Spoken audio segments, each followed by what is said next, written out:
Alright guys, 505 back with you guys. Got another idea for you guys. You can make a little Max D muncher truck out of it. The wheels aren't permanently on there. This is my son's old Walmart RC. The antenna got ripped out of the radio or controller, transmitter, whatever you want to call it, because of them. But figured I'd show you guys another idea with this little guy. I could make the cage fit on there, I'm sure, but I think it looks better with the real shocks that you can see, because that'll probably cover up the real shocks and make it less functional. I'm sure I could cut them out, make it work, but I'm not gonna waste a bunch of time with that. But I just figure the body lines up perfectly with the wheelbase. I just happened to see his old RC in the closet, and I was like, hey, check that out, let's throw that guy on there and see how it looks. It fits perfectly, guys. I mean, that's pretty cool. So that might be my next project if I buy another barrage this scale size, and might make a little muncher truck out of it, or maybe with this one and just swap bodies back and forth and tires and rims.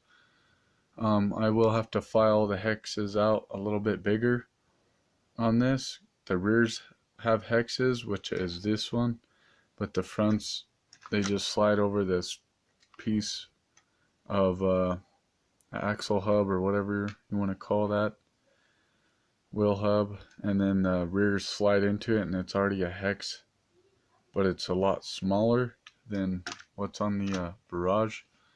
But the tires fit. The tires are okay. They're really stiff, but you know, just for the look and mess around, that'd be pretty cool to have something different out there.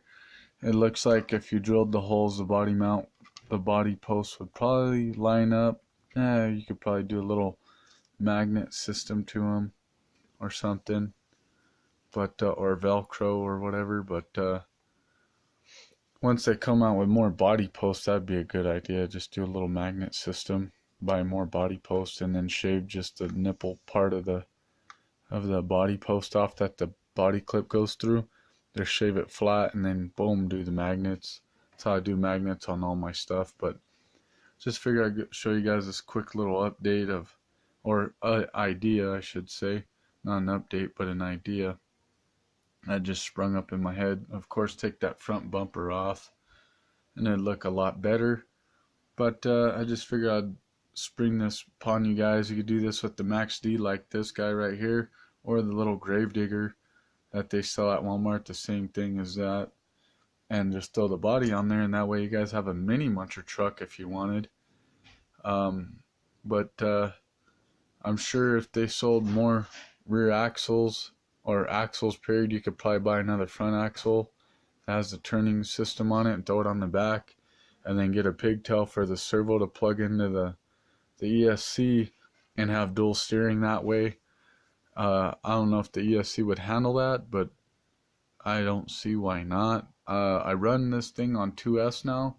Been running it the past 2 days on 2S on this little battery pack out of my WL Toys muncher truck, 1100 milliamp. And I still haven't killed this battery, which that doesn't have a LiPo cutoff, so you got to be careful with running a 2S. Make sure you don't run it too low. Just get one of those LiPo testers and test it, so that way you make sure you don't run it down too low.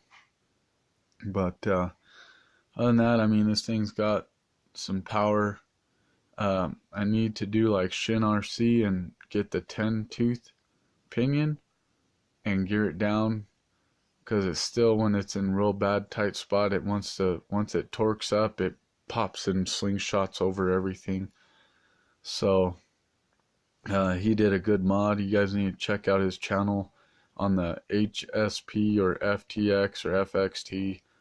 Same thing as this guy, but he put a 10-tooth pinion from Losi, I believe. He says the part number and all that.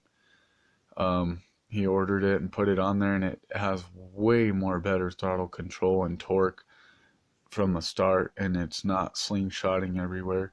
So you guys need to check out his video on that if you guys have one of these or are going to buy one of these. That way you can have it properly throttle control And yeah, there's my idea, guys, for doing that model body on it, or this guy, this wheelbase. One guy pointed out on my first video saying, should I go die cast? He said he's done that with the first HSPs that came out this scale size, and he put a die cast and it's real top heavy. So he's like, I wouldn't do that, which luckily I'm glad I went plastic model right away anyway. So but thanks for the tip, I appreciate that. And I wish I'd remember his name, but he knows what I'm talking about. He'll know if he watches this video. Shout out to you, man. And thanks, Jamin RC, and all my subscribers, all the nice comments and everything from everybody on my recent episode builds of all my episodes on this guy. I appreciate all your guys' wonderful comments, and it encourages me to come up with more ideas like this, and keep them coming with the encouragement and positive attitudes. I appreciate it, guys, and I love all your guys' videos and all your guys' content and your guys' ideas. I watch it all. Alright, guys, have a good one, and Merry Christmas, and I will see you guys in the next episode.